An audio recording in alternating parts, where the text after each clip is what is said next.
Bugün biz direktörümüz ilk beklesi kilmeyi Şamil Zinnuroğlu Zakir'ga heykel açacakız.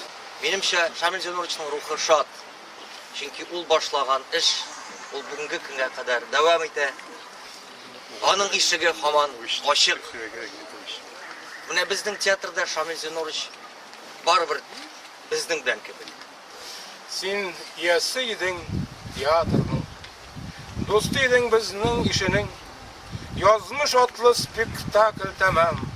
Bulman yatim, aşık işigin. İşigin kök aşık ile her çağ. Ürfiyede canın көңілің. Şatlık jibjirde yaşadın da. Kaygı bulup taşıp tügüldün. Sen abıyla, sen sabıylaydın. Yaşamadın, yandın, dirledin. Millet deyip çıktın meydanlarga. Uçlarına kısıp yüreğin. Lahitin de mında. Mında senin soңғы yatağın. Soңғы kirmeningdey sakladın sen teatrını tatar atağın. Urun izlep şahit gitkenlerge urab yırdın tatar ziratın. Anda bizni Tukay küte dedin. Benim de bir yeter şiratım. Yaşı Tukay tatar yüreğinde. Kurşidagi yurtu satılgan. Satılmagan lakin şanı ruhu. Sen de şunday Tukay satından.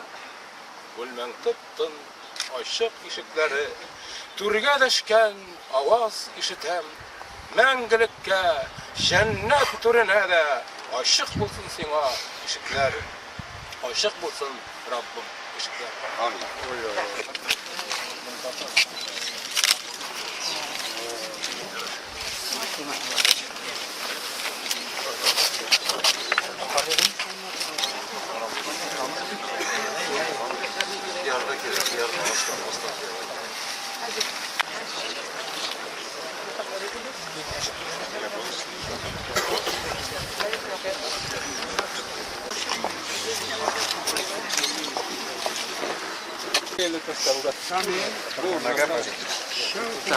Bu zat, üzünün koyulgan işin şim koyuldan başkaratıgan, küp esirler işletirgen işte işledi.